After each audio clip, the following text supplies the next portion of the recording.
Okay. अच्छा जी, सबसे पहले वो इसकी वीडियो कब आ रही है, उसकी वीडियो कब आ रही है, मैंने उसकी स्लाइड्स बना ली हैं चैप्टर नंबर 3 के शुरू तक। मैं वो कंटिन्यू करने वाला था, लेकिन मैंने बाद में जाके रियलाइज़ किया कि ओ फक, सुबह पहले टेक्निकल एंड बिजनेस राइटिंग का पेपर है और मैंने उसके कोई फॉर्मेट वगैरह कुछ भी नहीं देखा। तो मैंने कहा चलो जल्दी से ना ये वाला काम पहले कर लेता हूँ, क्योंकि ये तो मैं रात 12 बजे भी अपलोड कर लूँ, इसका फ़ायदा हो जाएगा कि बीच में कोई 4 घंटे की गैप है पेपर्स के अंदर। तो अब टॉपिक पे आते हैं, टेक्निकल एंड बिजनेस राइटिंग का पेपर। ये हमें भेजा गया सिलेबस के चैप्टर 1, चैप्टर 6, चैप्टर 15, ये आपका सिलेबस है। और क्वेश्चन किस तरह के आएंगे, कोई राइटिंग डॉक्यूमेंट आ जाएगा, ईमेल, लेटर, मेमो, इस तरह का। और केस स्टडी दी होगी, उसके अंदर शॉर्ट आंसर्स देने होंगे। और उसके अलावा भी शॉर्ट आंसर्स हो सकते हैं IEEE वगैरह के बारे में। सर ने स्पेसिफिकली कहा है हमें कि कोई आ जाएगा 3-4 मार्क्स का सवाल उसका। तो होप अगर है तो सही है, मुफ्ते के मार्क्स हैं। बट या वट एवर, क्योंकि उसके अंदर आप फिर भी ऑब्जेक्टिवली आंसर कर सकते हैं। केस स्टडीज़ में आपको पता ही है, आपने अच्छे से अच्छा भी लिखा हो, इन्होंने कोई बिना वजह के काट लेने होते हैं। खैर, सबसे पहले ईमेल पे आते हैं। ये ईमेल का रूब्रिक है। अब उसके अंदर वैसे कोई फॉर्मेट ओवरऑल तो होता है नहीं, बस सब्जेक्ट लिख दिया, आगे फिर शुरू हो गया। आपने बहुत ज़्यादा लिखी हुई है पहले, आपको पहले पता ही है। तो ये इसके अंदर मैं इतनी डिटेल में नहीं जाऊँगा, इसके अंदर खाली हम रूब्रिक देख लेंगे। ओवरऑल फॉर्मेट के मतलब किस तरह से आपने पैराग्राफिंग की हुई है, ये तो नहीं है ना कि आपने सारा कुछ एक ही पैराग्राफ में लिख दिया हुआ है। ऑब्वियसली इसके तो मार्क्स कट नहीं है, तो ये उसका एक मार्क है मुफ्त का। उसके अलावा सब्जेक्ट है कि शॉर्ट फ्रेज होना चाहिए, टाइटल केस में होना चाहिए, डिस्क्रिप्टिव होना चाहिए। उसके अलावा इंट्रोडक्शन, आपको पता ही है कि I am writing to you to ask for blah blah blah blah, आप सबसे पहले ही बता देते हो, state your business type shirt.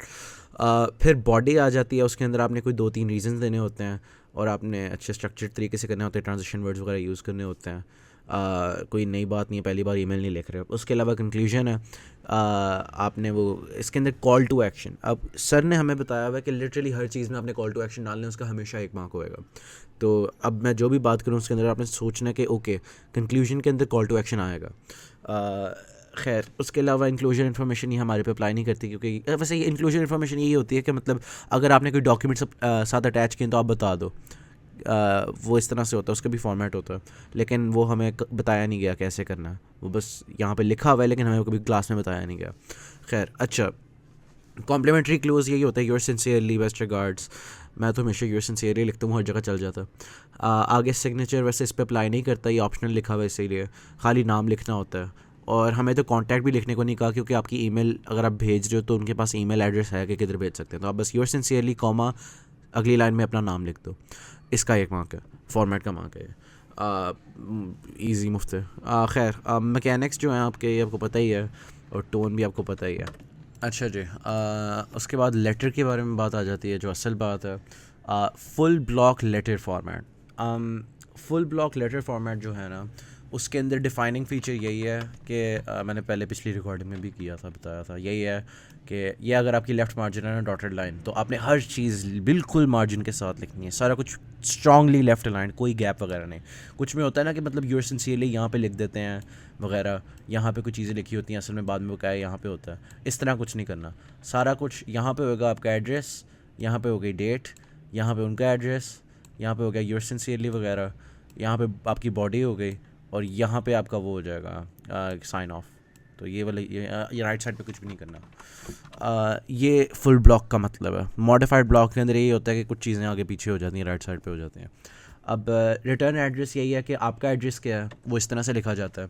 यहाँ पे आपका होगा कि आपका नाम क्या है, आपका लाइक ओहदा क्या है, और आप किस कॉरपोरेशन की तरफ से लिख रहे हो, ठीक है। उसके बाद आपका एड्रेस आ जाएगा इस तरह से, लाइक इन असेंडिंग ऑर्डर में of size, I guess, like house number, block, state, उसका टाउन, फिर लाहौर, पाकिस्तान। उसके अलावा फिर इसी तरह से एक लाइन छोड़ के आपने डेट लिखनी है, और फिर एक लाइन छोड़ के आपने उसका एड्रेस लिखना है जिसको आप लिख रहे हो।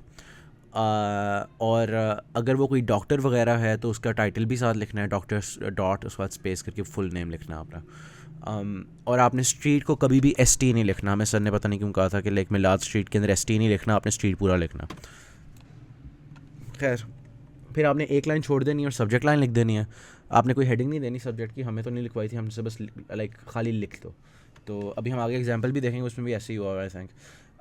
खैर, थोड़ा सा डिफरेंट है किताब में जो सर ने बताया था उससे, बट इतना 19-20 का फ़र्क कोई नो वन रियली केयर्स।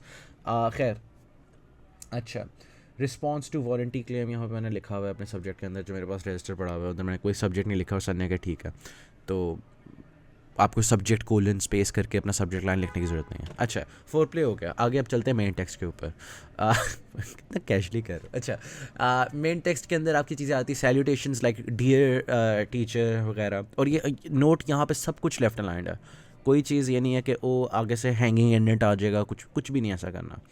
आपने स्ट्रांगली बस लेफ्ट एंडेंट करी जाना है। मतलब जब आप इंट्रो पैराग्राफ में भी आते हो काफ़ी बार एक हैंगिंग एंडेंट डाल देते हो आप, वैसे हैंगिंग एंडेंट तो उल्टा होता है फ़र्क। दूसरा वाला एंडेंट जिसके अंदर आप क्या नाम है अपना, हैंगिंग एंडेंट तो दूसरा होता है ना, हाँ उसका, जिसके अंदर आप खाली पहली लाइन एंडेंट करते हो, वो इस तरह का हो जाता है ना, लाइक यूँ आपके सेंटेंस ब्लॉक होता है। यहाँ पे थोड़ी सी आपने नेगेटिव स्पेस छोड़ दी हुई है, वो नहीं करना, सारा कुछ फुली लेफ्ट एंडेंटेड क्योंकि फुल ब्लॉक है। खैर उसके बाद इंट्रो पैराग्राफ आ गया, ईमेल की तरह ही है, state your business blah blah blah blah. Body के अंदर आपने अपनी रीजनिंग लिख देनी है सारा। उसके बाद आपने फिर कंक्लूजन में आना है, क्लियर CTA लिखना है with detail, CTA as an call to action. आपने बताना इस तारीख को मैं यहाँ से यहाँ ये चीज़ चाहता हूँ। और उसके बाद आप अब आप खाली डिमांडिंग थोड़ी कर रहे होगे। अभी मैं कंटेंट कैसे लिखना है उसके ऊपर भी आता हूँ, लेकिन ये यहाँ पे कि आपने मतलब कॉन्सिक्वेंसेस भी बताने हैं कि ओ अगर आप ये करेंगे तो बहुत अच्छा हो जाएगा हम सब के लिए, तो इसीलिए प्लीज़ आप इस तारीख से इस तारीख मेरे लिए ये कर दें। और आगे फिर एक लाइन छोड़ के thank you for your time and understanding type shirt जो होती है। फिर आपका एंडिंग आ जाती है, उसके अंदर आपका कॉम्प्लीमेंट्री क्लोज आता है, यूर सिंसियरली वगैरह।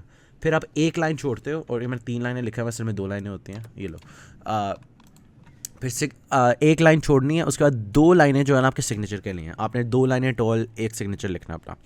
फिर नीचे आपने इंसानों की तरह अपना पूरा नाम लिख लेना। फिर एक लाइन छोड़ के जो होता है ना आगे, वो होती है कार्बन कॉपी इन्फो, लेकिन वो हमारे पे अप्लाई नहीं करते क्योंकि हम कोई भी नहीं ऐसा करेंगे। और इसके अलावा इंक्लूजर इन्फो होती है। इंक्लूजर जो होता है वो होता है बेसिकली कि कौन से अटैच्ड डॉक्यूमेंट्स हैं, कि अगर आपने साथ कोई सर्टिफिकेट वगैरह भेजा या कोई आपने वाउचर भेजे तो आप लिख दोगे इंक्लोजर्स वगैरह। लेकिन हमें वो नहीं पढ़ाया गया, बताया नहीं गया, लेकिन किताब में इंक्लोजर्स लिखा हुआ है, तो लोग पूछ रहे थे इंक्लोजर्स का क्या मतलब होता है। आप बेसिकली बताते हो क्या इसके अंदर और क्या क्या इस ही पैकेज में चीज़ें भेजी हैं आपके लिए। खैर अब एग्जाम्पल पे आ ही गए हैं, तो अच्छा ये एक चीज़ थोड़ी सी डिफरेंट है, ये अभी तक कब के ऊपर ही आई जा रहा है क्या? अच्छा हाँ सही है। एक चीज़ ये थोड़ी सी डिफरेंट है कि ये 12 पीच ट्री स्ट्रीट, ओ भाई हाँ, एटलांटा GA, ये जो है ये सेंटर अलाइंड क्यों है? तो ये बेसिकली ना आपकी ऑर्गेनाइजेशन का लेटर हेड है। हमारे पे ये अप्लाई नहीं करता। हमने जब भी लिखना होगा एज एन इंडिविजुअली लिखना होगा, जहाँ तक मुझे पता है। आप एज एन ऑर्गेनाइजेशन नहीं लिख रहे, आप एज एन इंडिविजुअल लिख रहे हो लेटर्स, जितने भी लिख रहे हो। तो ये वाला काम नहीं करना आपने, हमेशा लेफ्ट अलाइन ही करना। तो जिस तरह से professor Willard R Burton PhD वगैरह लिखा हुआ है, हमें तो डॉक्टर लिखने को कहा हुआ है, डॉक्टर विलियर्ड आर बर्टन, बस इतना लिखने को कहा हुआ है। इसी तरह से आपका नाम आ जाएगा ऊपर डेट के, और बस ऐसे चलता जाएगा आगे। ये डियर के बाद आप कोलन भी डाल सकते हो और कॉमा भी डाल सकते हो, आपकी मर्ज़ी है। दोनों सूरतों में कोई मसला नहीं है। खैर अच्छा जी, ये हो गया हमारा लेटर। उसके अलावा अब आगे आ जाता है मेमो। तो मेमो के अंदर यही चीज़ है बस देखने वाली कि DTFS होता है, डेट टू फ्रॉम सब्जेक्ट।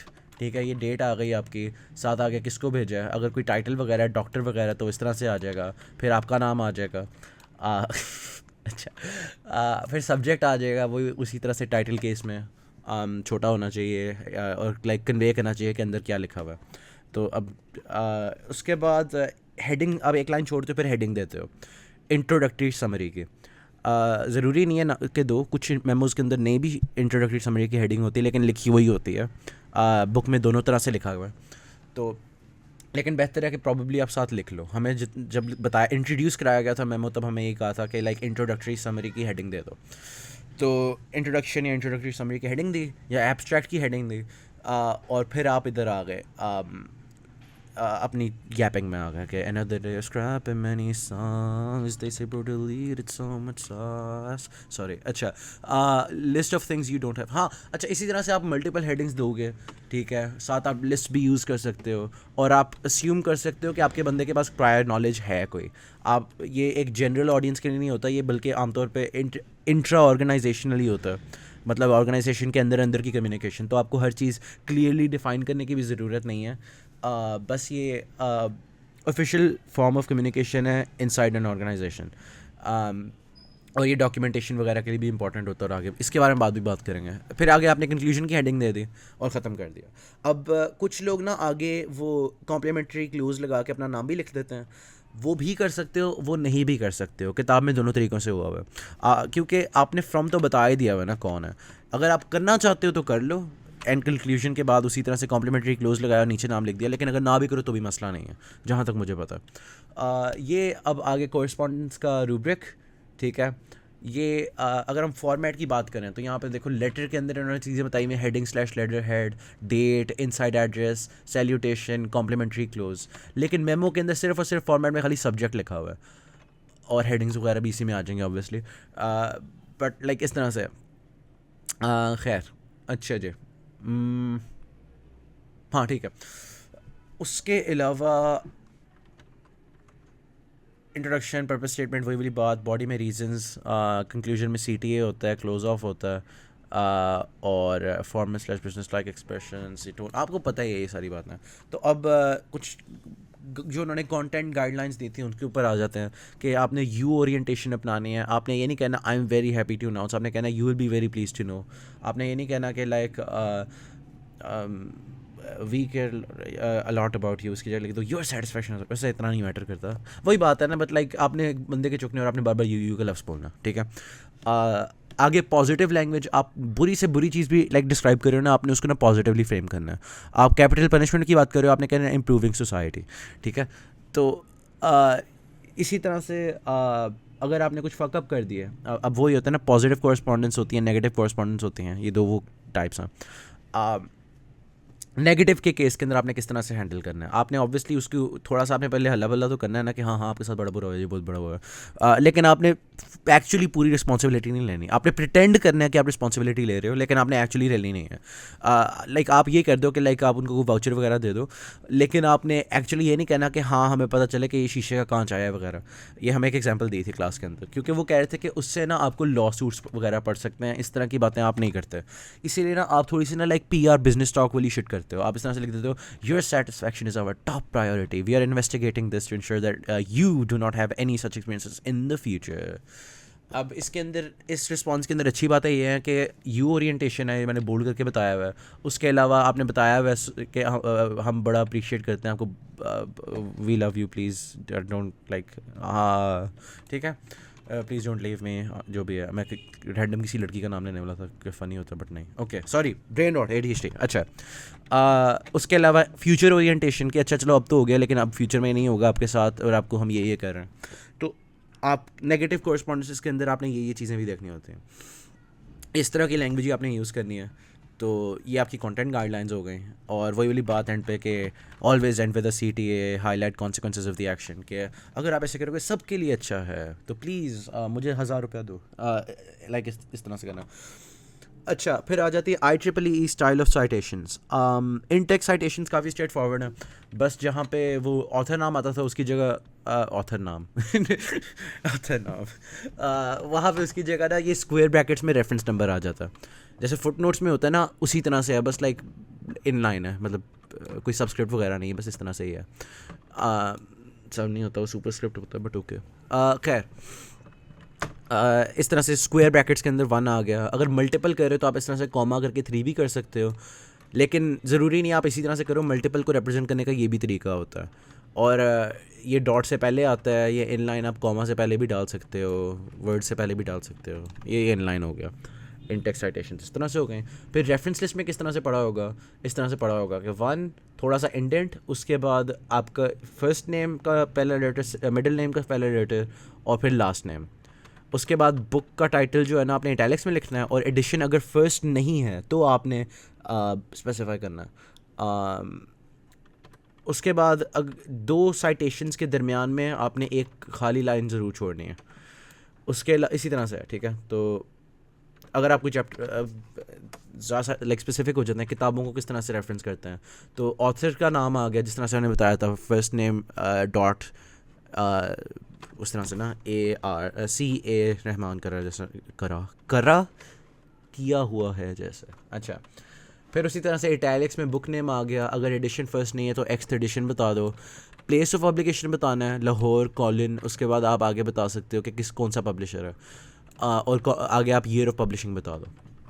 इसी तरह अगर आपने कोई स्पेसिफिक चैप्टर रेफरेंस करना है, जैसे मैंने यहाँ पे किया हुआ, तो आपने बस टाइटल बताया चैप्टर का, उसके बाद आपने कॉमा अंदर ही डालना है फॉर सम रीज़न, और फिर आपने इन लिखना है, और उसके बाद आगे इटैलिक्स में उस तरह से नाम लिख देना। फॉर सम रीज़न ये लाइक कॉमाज अंदर डलवाते हैं, मुझे बहुत रिटार्डेड लगता है ये हमेशा से, बट कुछ लोग ऐसे ही करता है, बट ओके। अच्छा, इसके अलावा एडिटर नेम वगैरह भी आप लिख सकते हो इस तरह से, अगर आपके पास है, अगर आपने वो भी इन्फॉर्मेशन डालनी है। और उसके अलावा जब मल्टीपल लाइंस में जा रहा हो ना, तो आपने उसी इंडेंटेशन लेवल से शुरू करना है। ये ए और पी देखो एक ही जगह से शुरू हो रहे हैं, तो ये अगर एक ही इंडेंटेशन 2 लाइनों पर आ रही है, उसको इस तरह से करना।